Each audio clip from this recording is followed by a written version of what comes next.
everyone, it's me, Taylor.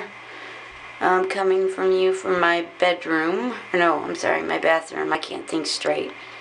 My precious, precious, precious Pomeranian Boomer got attacked by a pit bull that was loose yesterday. I was just walking him on his chain, and we were going down where he goes normally to go potty, and out of nowhere, this big, full-sized pit bull came running off a leash.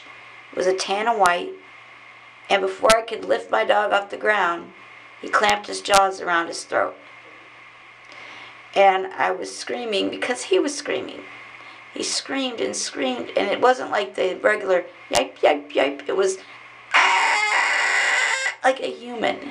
So I was screaming, my baby, my baby, my baby. They tried to grab his, the owner ran over and tried to grab his jaws off my dog's neck, and he was thrashing his head like that, but I held his body and I had his neck, and I was just screaming, please get him off my dog. And he finally got him off, but before he did, I felt the rip. It felt like tick, tick, tick, and it sounded like, almost like Velcro.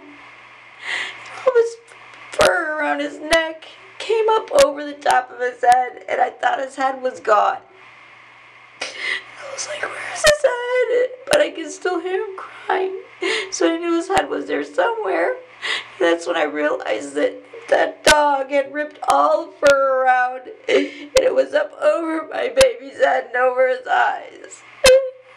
I pulled it softly back while he screamed and held it. And I begged anybody. There were passers-by. They heard me screaming. They came out. And they were like, can we help? And I said, get me a towel. Get me a towel.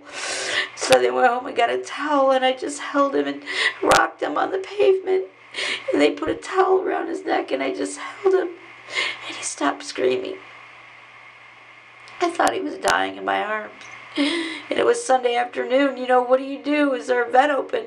So a neighbor, I didn't have a phone on me. I was all alone. I can't stand. I got to sit down. My legs hurt.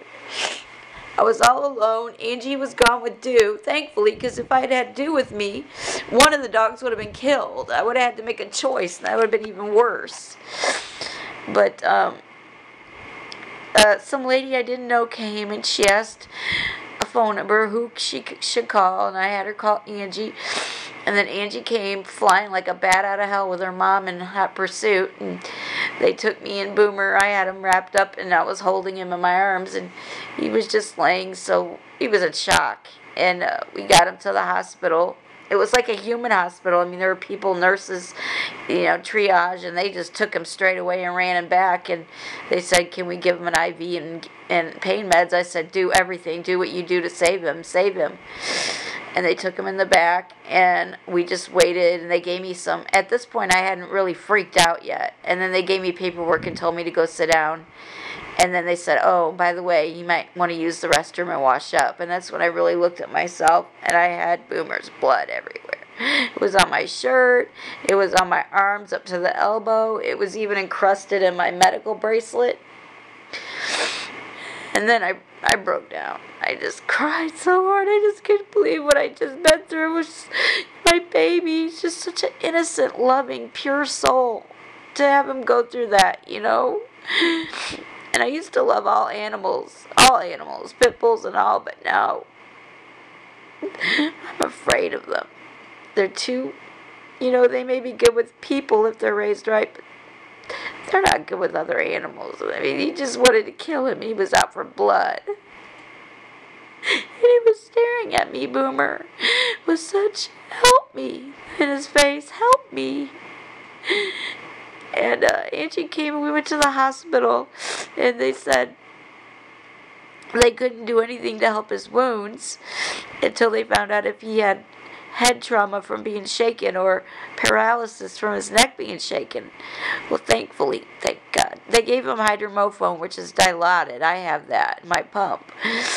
And so he was pretty out of it, but they had to wait, to see if he could walk on his own, but he was too drugged to do that, so they had to wait before they could fix his wounds. And they told me I could call anytime, gave me a 24/7 number. And of course, at midnight, I woke up and reached down to pet him, and he wasn't there. So I called, and they said that he got really anxious and hurting, and they gave him more pain meds. So they said they'd try to reevaluate him in the morning. And this morning, they decided he was ready to have surgery. And the good news is that if he comes he's been in surgery now for about 2 hours. If he comes out of his anesthesia okay tonight, he'll be able to come home with us tonight. And you're damn well, this vet bill is going to be like $2,600. I will be filming everything on him. The man whose dog did this called the hospital many times, and then he called Angie. I don't know how he got her number, but he called her, and he said he was going to take care of it, whatever that means. But he claimed the dog wasn't his, and he was just watching it for someone, and that the dog was now gone. But in my mind, it was his dog, and he probably got rid of it to a friend's house or family member to keep us from destroying it. But, what I'm going to do is I'm going to get the final bill, and I'm going to carry my dog over to his house and knock on the door with the bill in my hand and my dog in the other, where he could see the damage that his dog did to my dog and see my eyes and just hope that he does the right thing, because we do not have that kind of money. Angie had to put it on a credit card, and we don't want to go into debt like that. It's for emergencies, but, this emergency wasn't our fault. And bless his heart, we got to say goodbye to him last night before we left. And I went to him, and he was drugged. And he still reached out his little paw and patted on me. He licked my hand even. Here I was, I couldn't even save him for that. He still wanted to love me. So as soon as I get him home tonight, hopefully I'll heal his broken body, and he can heal my broken mind. So please, all you who see this video, please pray for Boomer. Please pray that he gets a full recovery and mentally comes back from this. And please pray that I come back from it as well. I'm sorry to be such a downer, but sometimes life is like that. So, y'all have a good day. Thank you.